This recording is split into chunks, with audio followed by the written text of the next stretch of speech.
Time to talk baseball, ladies and gentlemen. It's our MLB insider, Ryan Divish, all brought to you by Chalet Bowl, Washington's oldest operating bowling alley, proudly serving the community since 1941, located in Tacoma's historic Proctor District. Chalet Bowl has been family-owned and operated for 40 years, delivering top-notch customer service and a unique 12-lane experience. Check out chaletbowl.com, book your next reservation, and experience the best in local fun. Ryan joining us as we are inside the Limback Lumber Studios. Well, it's been something, huh? How are you? How are things? It's good. It's good. Yeah. I tell you what, it's a lot less stressful just watching the games instead of having to write about some of these things. It's been an adventure. I think when you'd watched the game on Tuesday night, which was you love when it goes extra innings. Oh, so you love when the game is prolonged. I love it now. It is better now, for sure. Yeah. It is definitely better now. But yeah, it's been a rough start here for the Los Marineros, has it not? Yeah, I mean, well, they kind of ran into a hot team in the Giants. I thought they've actually played pretty competitively, all things considered. Like, you're watching it and yeah, the offense is kind of putrid, but it's basically what we saw last year. And really, you shouldn't be surprised because it's essentially the same team as that we saw last year on a lot of levels. So, no, I thought they've been competitive. I think that, the starting pitching always makes them competitive. Mm-hmm. But yeah, the overall results have been less than ideal. What are they 12 games in the season? 10? I was just They are, they're 12 games into the season, currently 4-8 on the year. Yeah, I mean, like, honestly, given how bad the offense has been, it could be worse. So, well, I mean, fair point. I mean, it could. I mean, their run differential is awful, and they're not, and you're looking at this, but I'm looking here. One, two, I mean, think about three, all their games. I mean, the majority 4, of their games 5, have been 3 runs or less, except for, I'm doing it real quick, except for the loss to the Athletics in the second game of the season, which was 7-0. Everything else has been determined by 3 runs or less. Yeah, and five have been 1-run games. Yeah. So, I mean, like, this is who they are, and it's funny, like, they always say, well, we're going to play a lot of close games, and it's because, they don't have the offense to really pull away from anybody very often. And then the one game where they score 9 runs, they lose. That's true. But therein lies the rub, right, Ryan? It's, yes, they've been in all these close games, but they're not winning those close games. And now they find themselves, and again, it's 12 games that certainly, no one's going to bury themselves 12 games in the season. But is this team offensively capable? Because to get on a winning streak, you need your offense to deliver. Yeah. And I don't know, is this offense capable of putting together a winning streak? As presently constructed, I don't know. I mean, like, I don't know that they're capable of putting on a winning streak, but are they capable of winning 3 out of 4? Yeah, I think they are. Or, 4 out of 6, or, even 5 out of 6. Yeah, I think they are. But like a winning streak, you have to be good in all facets. And I think they're lacking a lot of facets. Like, their 1-run losses are largely not just because of the offense, but they've had defensive miscues in all of them. Like, take last night.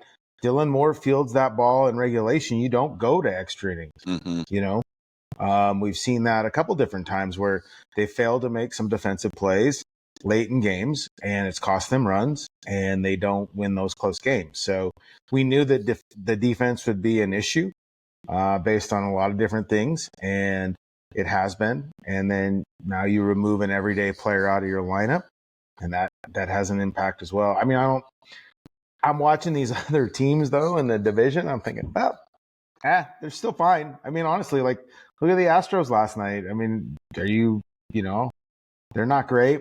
The Rangers still have all kinds of pitching issues. Pitching issues, but yet that's been the thing that actually has held them together. It's the offense. It's unbelievable. Yeah, I know they won a bunch of close games too. Like Jack Leiter's been really amazing for them, which I didn't think he was very good. So, and then like Oakland, man, you go to that park, you get fixed offensively real quick. So, I thought Oakland would be a lot better this year, and they have been in a lot of ways. I just think that there's nobody that's really elite in the division. So just don't bury yourself in the first 2 months of the season, and you'll be fine. Mm-hmm. The problems, though, offensively, what we've seen the last few years have carried over, obviously, to this year. I mean, last night is one of the all-time highlights that I've been watching baseball. They were 1 for 19 with runners in scoring position. Yeah, I mean, that's and 19 strikeouts. Oh yeah, it was brutal. And to me, like, when Hader's ringing you up, that's different because it's Hader and it's really difficult. But that the Gusto guy, or as Valley called him, Gusto. Yeah. You have to put the ball in play. I mean, like, and granted he has a lot of spin and it's harder to hit, but it's 93-mile-per-hour fastballs and they weren't hitting them. He had 2 strikeouts late. They moved the runner over. Mastrobuoni did his job. He got the runner over into third base. All you had to do is get a ball in play, get it in the outfield. They couldn't do it. And that's a problem. The Hader strikeouts, he's really good. He's elite. I'll give him that.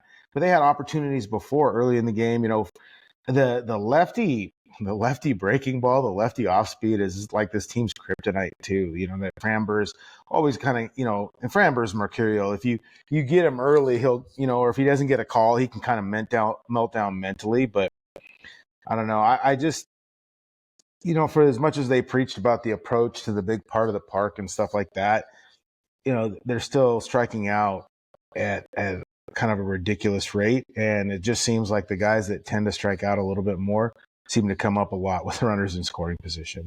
But it's what can you put your finger on? Because I mean, last year all we talked about in the final 30+ games that they had there with Dan Wilson, how much the approach was different. They preached it all off season, but it just seems like it's in the first couple of weeks of the season, it's completely gone back to where they were before Dan Wilson took over and Edgar Martinez. Well, it's a little hit or miss. I think there have been times where it looks pretty good, but at other times, that's the idea of it. These are professionals. They have their own agenda on a lot of levels. I mean, they have their own hitting coaches. Edgar and Dan can preach all they want about it, but when it's up at the box, the last thing that these guys are worried about is, I don't want to piss off Edgar and Dan, or I might get benched. I mean, like, they're up there doing what they're going to do, and enter their mind or whatever it is. I mean, like, I'd love to know what's going through Randy's mind when he's up there sometimes, because that guy is just, he cracks me up just watching him play. But, Dylan Moore, Luke Raley are going to strike out. That's part of their DNA. That's who they are. You can preach it all you want, but there is some swing and miss. Ryan Bliss, they've talked about his inability to hit the fastball. He's talked about his inability to hit the fastball. Teams know it. They're attacking him. He got into the one the other night, but consistently, can he put that ball in play, or is he going to swing and miss? Even like we've seen it with Julio the other night. They didn't walk him. When they bunted JP there, I thought, they're going to walk him. And they're like, no, Brian Abreu's going to go right at him. And, luckily for the Mariners, Polanco came through. What affects the Mariners hitting with runners in scoring position right now is that Polanco's not playing very much. Yeah. I mean, honestly, that hurts them a ton. And you watch his approach, though. He just puts the bat on the ball for the most part, and he puts it on the barrel. It's pretty simple. I thought, there's been instances, but, like, you got 3 home runs out of Julio already. I mean, like, he's hitting the ball pretty consistently hard. He hit the ball hard last night in the first inning. That was just a great play by the center fielder. Just made a great play. And that's the one thing, too, is, like, people don't realize is, like, one play early can change everything in the momentum of these games. We saw it in the Tigers series when they made a couple in the A series where they made a couple plays early on some balls, and then all of a sudden that changes the whole kind of dynamic of what's going forward. I really liked, a lot of the things you saw from the offensive approach in San Francisco, but I think your lineup changes a lot with Robles out. I mean, it really does, because it's an everyday player, and everybody can say, this is a product of the roster construction. No team can really maybe the Dodgers, but you take away an everyday player that bats in your top of your order, no team has that waiting for them in AAA. Like, the idea of depth is kind of a myth unless you have the prospect sitting in AAA. You remember back in 2007 when they had Adam Jones just waiting there, and everybody knew he was an MLB player, and they were just kind of waiting and waiting. That's the idea of depth. I mean, like, you're not going out and signing a guy when he's not going to start. Like no free agent signing here if they don't know that their playing time's locked in. So they lose Robles. They're bringing up Canzone and they have Rayleigh to slide in there. Though that's actually pretty decent. The problem is that what they're doing at third base and second base, and ostensibly even at first base, that's the issue. That's the greater issue. They didn't address those positions specifically with like MLB talent. I guess you could say with Polanco, but you also knew that there was a risk factor in injuries. But like second base, they've tried to fill from within the last few years. And then Solano is your guy you brought in as your main piece as a free agent. Well, he don't play a lot. He's still a role player. They didn't bring in an everyday guy to sit there at second base or third base and say, hey, we're going to play him every day here. But the funny thing at second base is that all I ever was told, and not watching him in the minor leagues, was how bad Ryan Bliss was going to be at second base. Yeah, no, he's been great defensively. He's been unbelievable. I mean, maybe unbelievable is a little too strong, but he's been that play he made last night where the ball ricochets off second base. He saved a run there. I mean, he kept them in the game. Yeah, and to me, he's been fine. He's been fine defensively. The one thing, like if you're watching though, it's like last night on the one double play when he bounced it when there should be no reason to bounce the ball, stuff like that. Or if you watch him the routine stuff where he kind of looks like he gets mechanical or just kind of I wouldn't say tentative, but it's not certain. Whereas like the plays like last night were just go be an athlete, go be a baseball player and go make a play. He does fine. It's the routine stuff. But as we've seen, you miss the routine plays, that costs you games. And that's what's hurt them. I mean, I think that's been the biggest issue is, they're not hitting and that's sort of expected, but you got to make plays to offset that in the field. And they don't do that as much. And that's partially because the guys they put on the roster aren't, necessarily great defensive players. Like when the Mariners had all that success in one-run games a few years ago under Service, they didn't make those kind of mistakes in the field. They made all the routine ones. And they had, they had bullpen guys that could get strikeouts. They don't have that right now. Yeah. They just, back then they just played a much cleaner brand of baseball. What would you say to this idea? I mean, they do have a guy with Williamson in Tacoma at third base. Now, I think everyone would agree the glove would easily transition from AAA to the majors, but it's going to be the bat that's going to be the concern. I guess the smart asset in me would say, what does it matter if the bat's not good? I mean, none of the bats are good. If his glove is good, then put him over there at third base. I mean, how close do you think that they would be to making that decision of bringing him up? I mean, he's hitting 268 in Tacoma. He's played in 10 games. I mean, hasn't struck out a ton.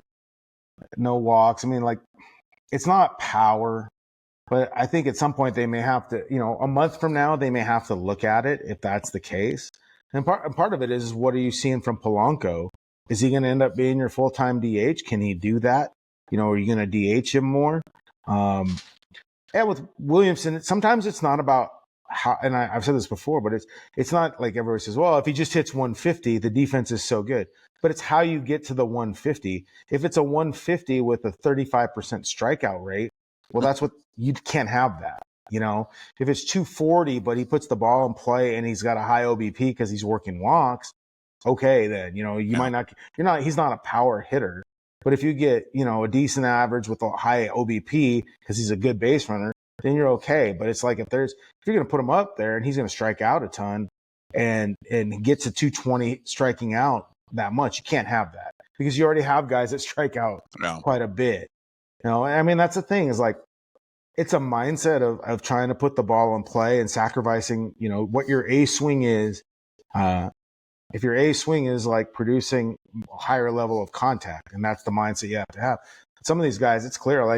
Look, you watch Randy when he's taking a daddy hack, he's going down to one knee and he's going to do that. You know what? He's afforded that right because he does put the ball in play. Okay.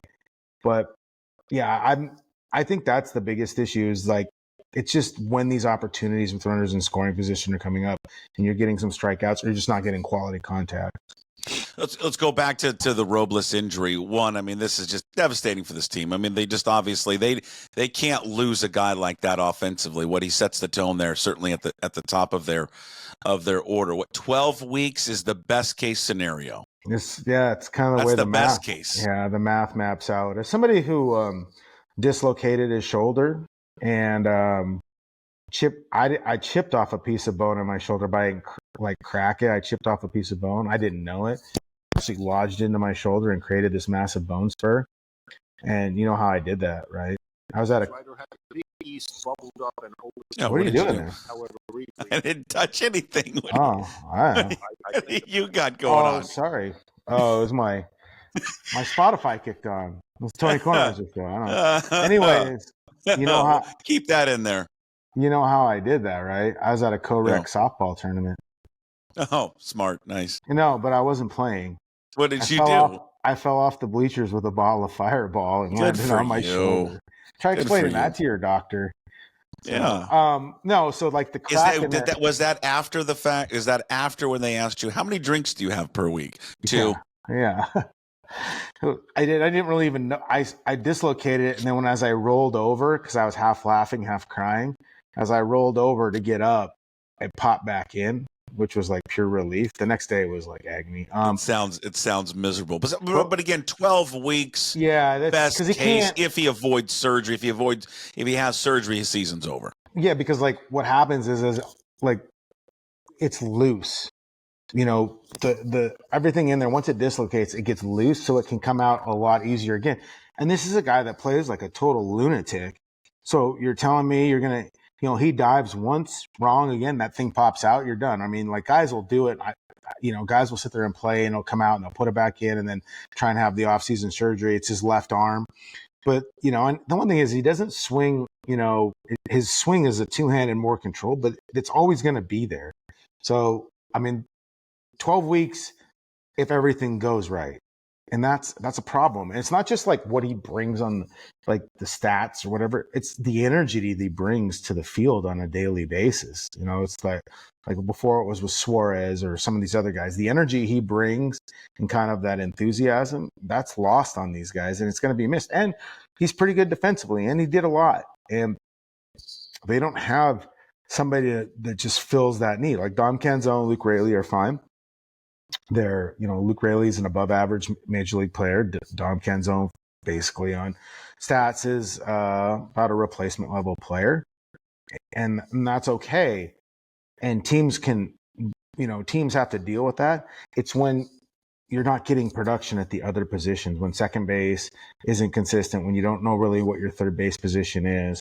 JP hasn't been great. His LBP has been good, but that's the problem. They don't have wiggle room for injury because their lineup isn't deep enough with talent. You know what was funny? It was the before the game yesterday. In fact, I talked about this, that the one thing that they've been really poor is runners in scoring position.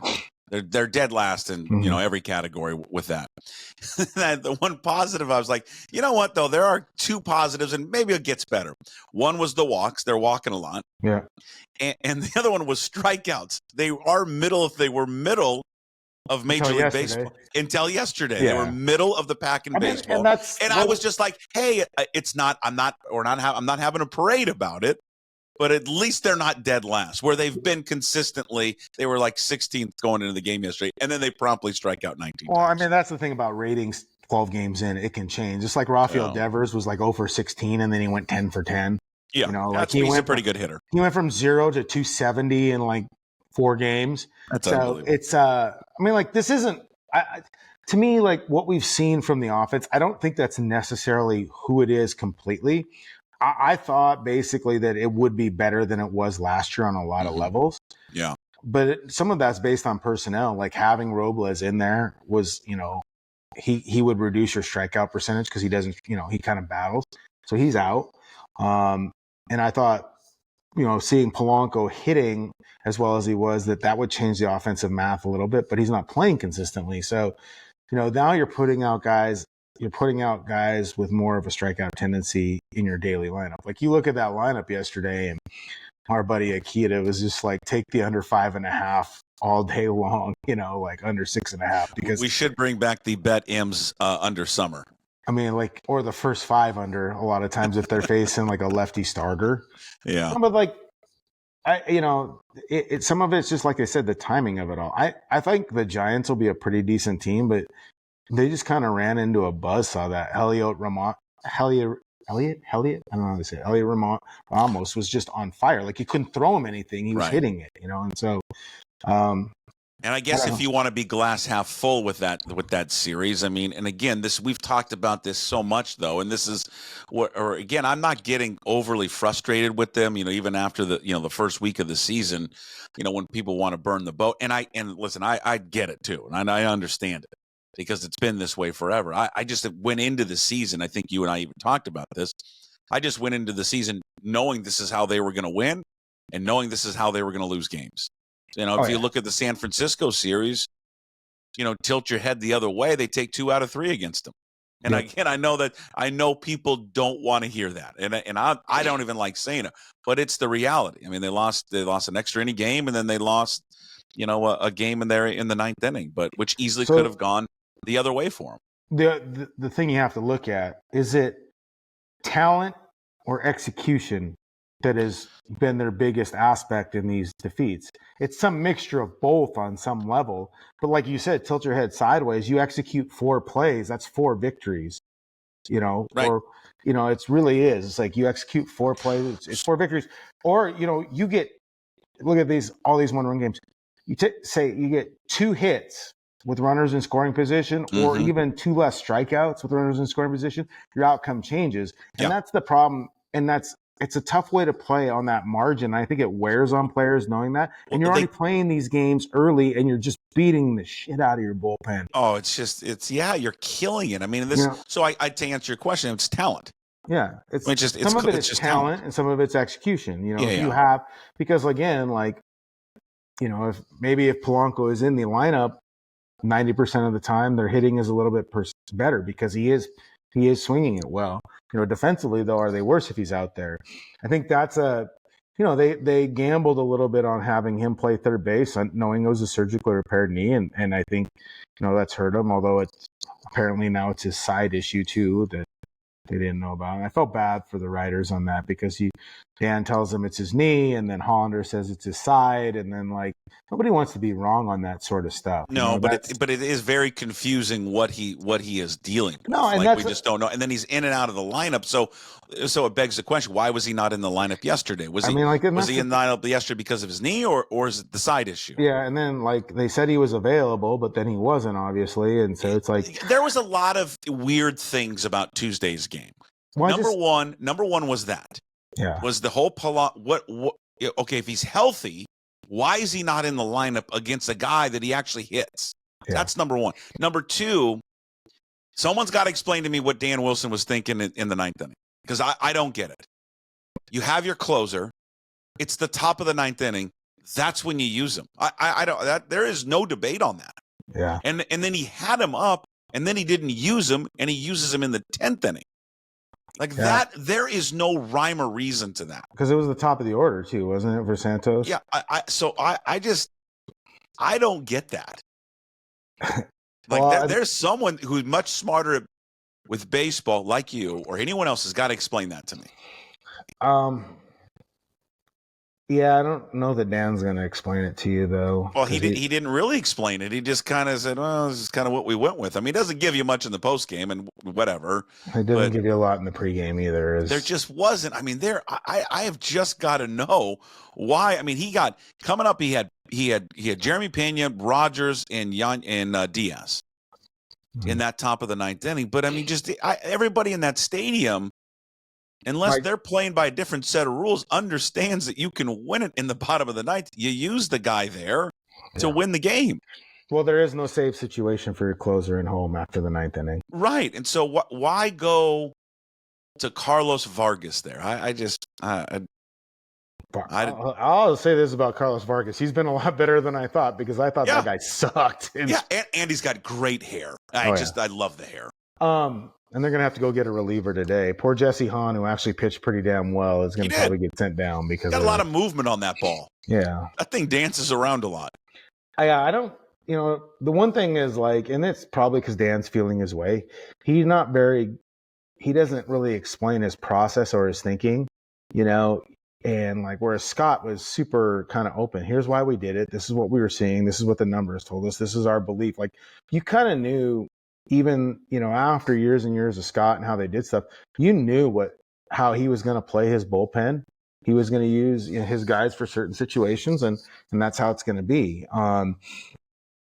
Dan doesn't really communicate that right now. I mean, maybe he doesn't, and maybe that's just because like he doesn't feel like he should have to explain it. But at the same time, like what happens is like when people don't understand it, you probably should explain it, and that'll come with time, is my guess. Like Dan is not very verbose, and Scott wasn't either. But the longer he kept going, he got better at it. And he and I had several discussions about that. One time, just I told him one time, I was like, we know the answers to most of the questions we ask. We just need you to say it because it's important that you explain it, not me explain it. Nobody cares what I think when I'm writing a story. People do care what you think. You always say that, but this is why you're one of the most popular guests, and frankly, probably the most popular guest we have here. Oh, thank you. They love they love listening to you. It's because I mock a lot of people too. Well, that's true. You do mock. But I mean, like, this is the thing is, and it puts Dan under more of a microscope if you think about it in that way, that because you play so many one-run games, because every game is so close, because you're so difficult, you're so bad with runners in scoring position, every pinch hitting decision, every relief decision, every little thing you do, whether it's, leaving a guy in for defensive purposes or not removing him for defensive purposes, all that comes under a larger microscope. It's more magnified because you have to play all these games and one little thing can change it. When you're the Dodgers and you're scoring 10 runs a game, nobody really gives a damn about who you're using for relievers because it doesn't matter. But these guys, when you're sitting there and it's every game is a grind and every little decision has consequences.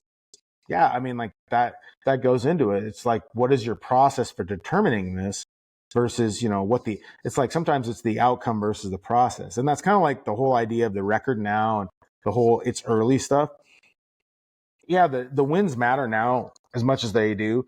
But part of like when people sit there and say it's early or everything like that, it's whether or not this can be fixed. Okay, like we go back to execution versus talent.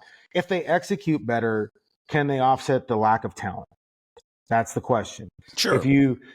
If they can't, or is the lack of talent so great that and so affecting their execution levels as well? Where it's like, because people believe this, like you can get better defensively as the season goes on through work. And you can get better about other stuff offensively. Like that's the thing is like, even if there is some improvement in the execution and on defense or on offense with runners in scoring position, is that going to be enough to push this team back to the kind of the 500 level or above 500 level that a lot of people expect? Can they do that? Yeah, have you seen that?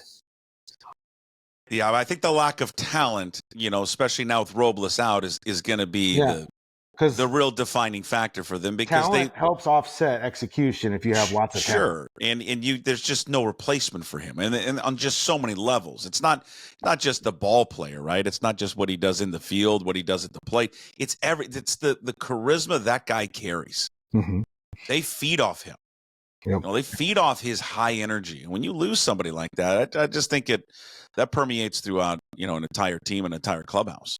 Yeah, it does make a difference. And I mean, that's, you look forward to that every day, is that guy that brings the energy and helps you get up, because it is a grind and there are times where guys are hurting or whatever. And like you have that guy in there excited about being there that day and he makes you excited to be there as well. Yeah. I mean, and I don't know where they get that from, whether it's because it wasn't like he tried to do it. That's just who he was. Yeah. And then they don't, you can't fake it. And you can't like, oh man, I'm so excited to be here. That'd be like me. I mean, that'd be like me trying to be a happy person all the time. It's not going to happen, I mean, Julio's got that in him, but yeah.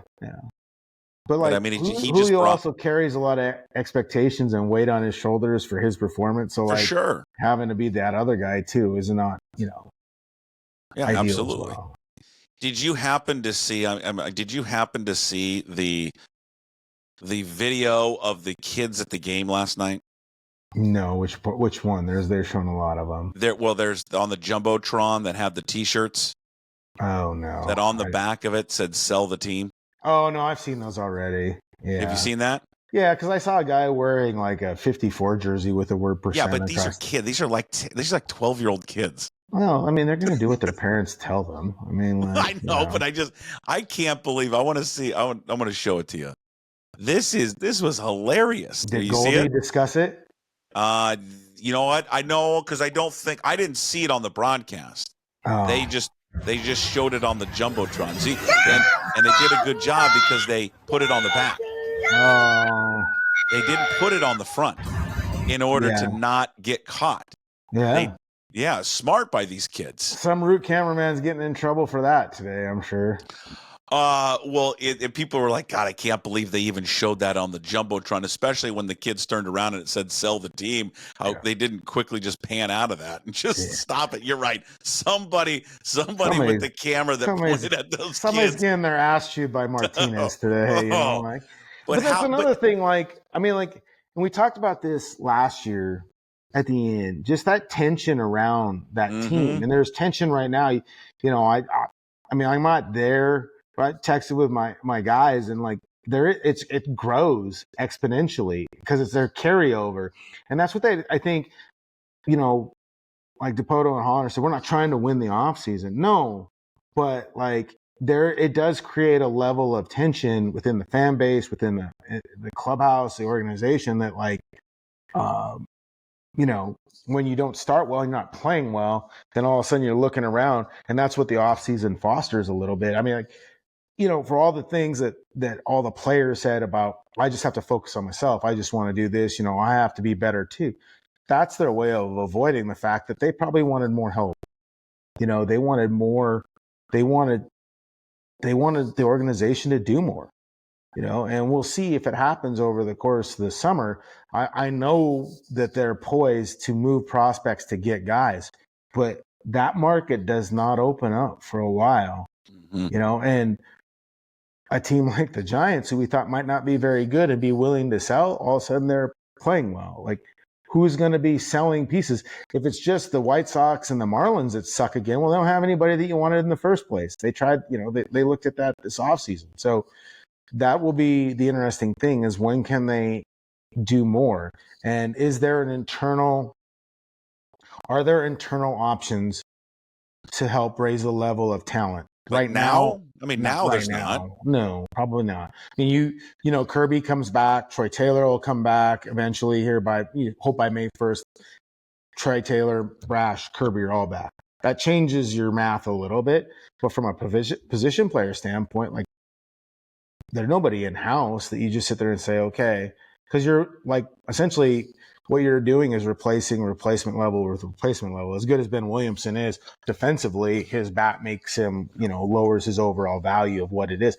And like, you look at the Tacoma team, I mean, it's just kind of an odd mix of players that could help you minimally, but not every day. And it's a little bit of fool's gold, because I think that fans, and I do it, I look at the stats of what the guys are doing in Tacoma. I look what's going on in Everett, because those guys it's intriguing to see that we all get fascinated and enamored by the young players. So I think when someone, you know, no one picks up a paper anymore, but except for me, I'm the only guy in the world that has a paper. But when you look at, like, last night of the Aqua Sox, and you see that, oh my God, Lazaro Montes hit another home run. And I think fans are just like, well, why is he not here?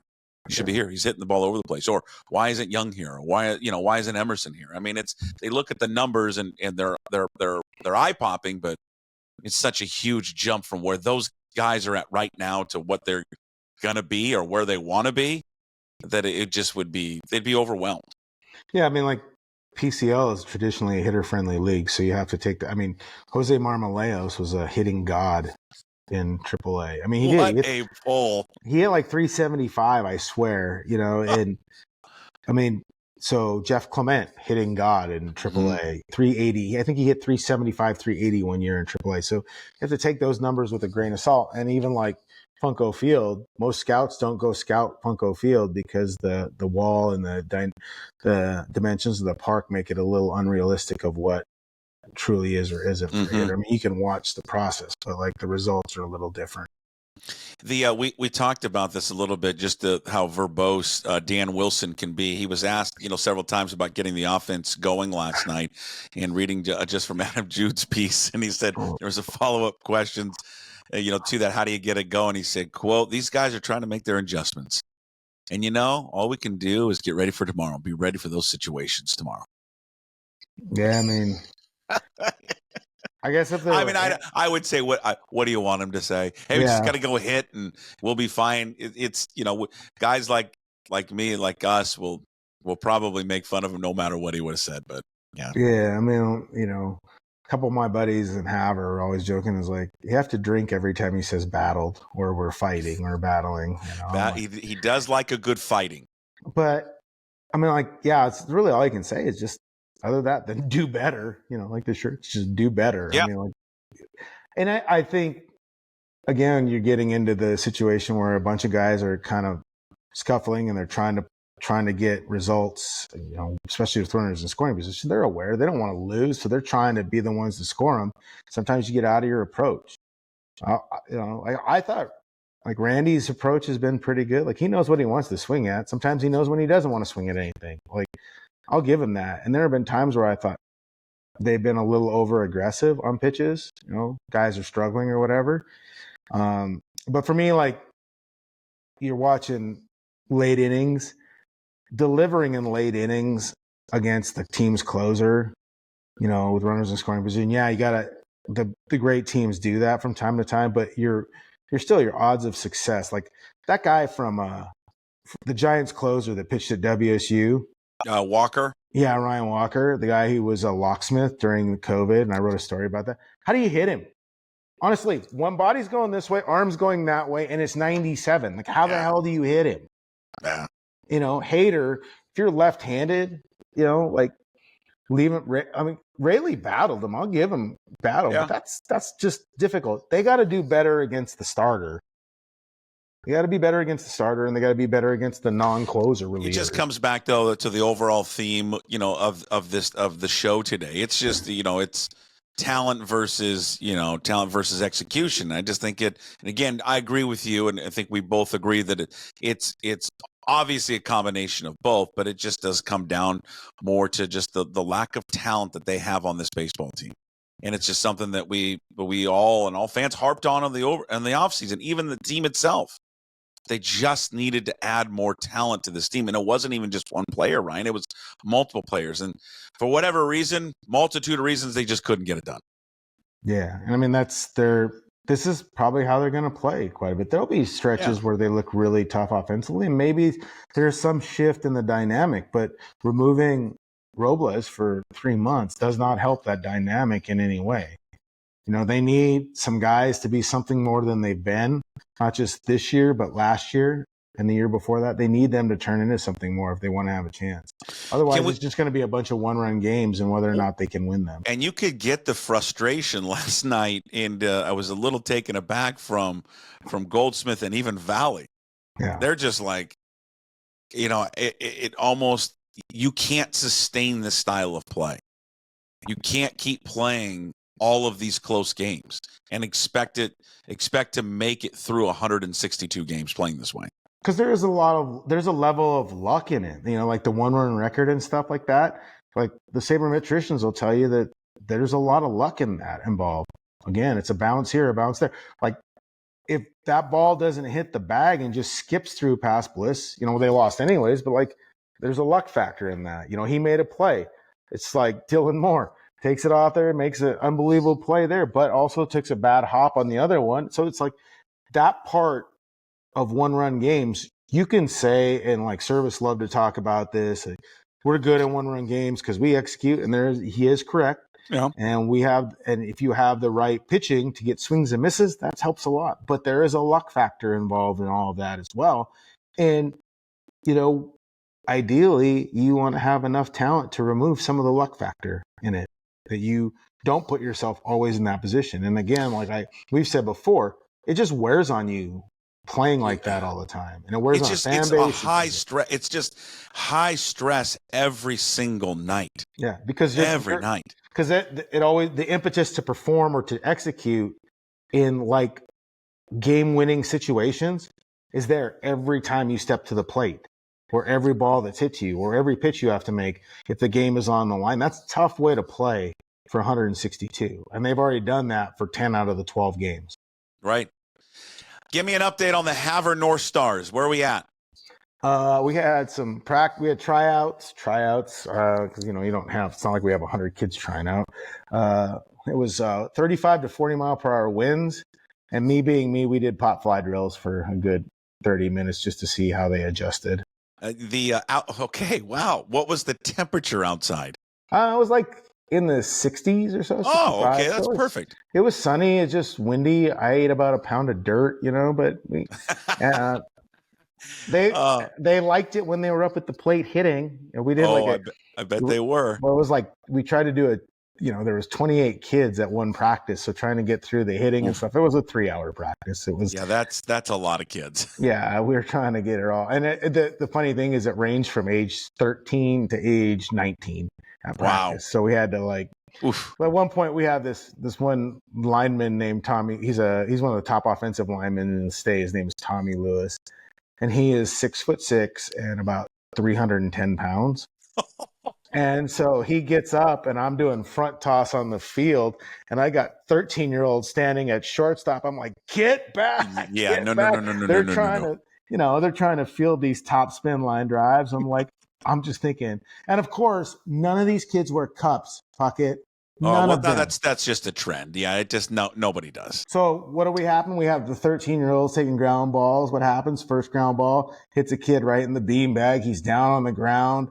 Knock the wind out of him. I go, you're not going to cry, are you? And he's like, no. I go, let the guy have a little tear. I said, no. I go, you should wear a cup. He goes, I have one. It's in my bag. I go, yeah, great place for it. Yeah.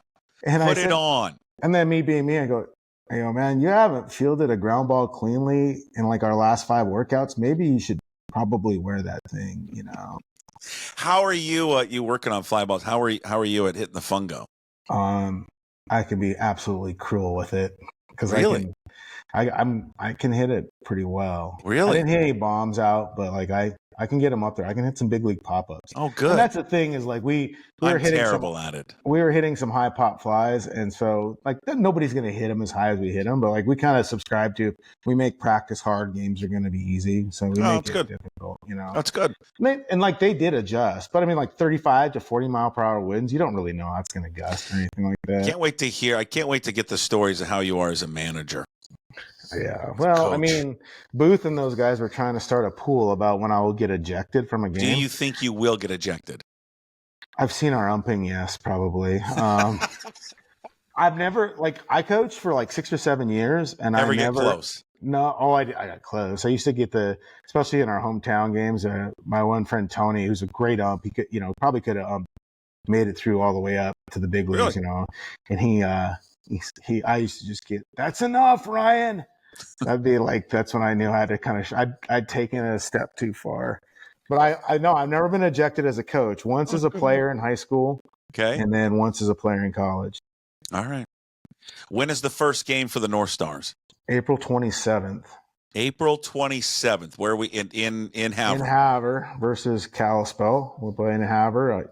That's a nice short drive for Kalispell. Yeah. Yeah, we got to go over there. So what's the drive from Kalispell to Havre? 3.5 hours. 3.5 hours to play one game. Well, they're gonna, I think, play in Great Falls the day before. Okay. So, we have Miles City. They're playing against us, and they got to turn around and drive back. That's 6 hours. What's your longest road trip? Do you know already? We're playing for a tournament. We're playing outside of Bozeman in Three Forks. So that's for about 4.5 hours. Oh, that's not that bad. Yeah, Canada. Are we leaving the state of Montana at all? Are we coming to Idaho? No Idaho trips. Okay, Alberta. Southern. I got to get out there for a game. I'm gonna come watch you in action. Stoney and some of those guys are trying to come out because I turned 50 as well, and so they're coming out. Oh, this is a big. So when you turn 50, do you have a game when you the time of your birthday? So yeah, I actually turned 50 on June 3rd. Okay. I think we play that night, and then the next day we start our tournament. So I have to get the field ready. So my plan of imbibing an entire bottle of Crown Royal and watching it's a little Beverly rough. Hills 90210 DVDs has kind of gone out the door. Crying about my lost youth. Then we're going to do a party later in the month. And Okay. so. All right. Well, we're going to get out there and watch you in action. Are you going to bring the van all the way out? That's a 12-hour drive. Probably not. 14 Probably. in the van. No, not going to do it. I despise that pass in Idaho. What is it, 4th of July? Yeah, when I came back from Seattle to Havre, it was not enjoyable. It's the worst pass in the world. Yeah. Just diabolical. And if the weather is nice, then they have cops waiting there to get you for speeding. I don't like anything about it. All right, there he is, our MLB insider, Ryan Divish. Follow him on Twitter at Ryan Divish. Are you going to post stuff with the North Stars? Are we going to get any I posted video? I posted the video of Tyson hitting me in the hand. And I thought he broke my hand. Yeah, I retweeted it. Tyson, I think the second day I was back, we were up at the indoor cages, and Tyson's swinging one of those axe bat, the heavy trainers. It's like 36 ounces in the handle and end cap. And he hit a line drive, and I didn't get my hand out of the way, and it hit me right in the top of the hand. I thought I broke my hand, honestly. Oh, yeah. I'm watching it right now. Yeah, but I didn't break it. Oh, yeah, I see it. Oh, he got you good. Oh, yeah. It feels great, let me tell you.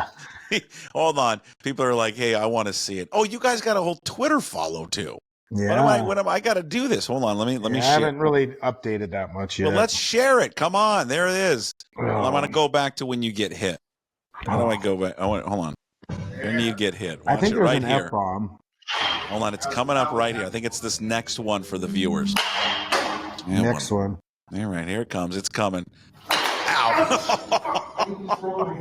Damn, man. He got you good. Look at his reaction. He actually felt concerned. Usually when he hits me, he laughs. But he knew that he got me on my hand. And I've broken my right hand 5 times prior to that. So he's got a nice swing. Yeah, he's a strong kid. Yeah, he does. He looks like a big kid, man. Yeah, he's 6'1", about 180 pounds. Yeah. So he walks around the house and calls me little dude. What's up, little dude? Well, I mean, it applies. I told him he didn't want a shot at the title. Hold on. I'm going to go and give a follow here to the North Stars. We got to promote this. Let's go. We only have 59 followers. Come on. Let's get it going. Can I get a North Stars hat? Yep. I want to sport a North Stars hat. All right. I can't wait. They're on order. We're waiting for him to get in. So. Okay, perfect.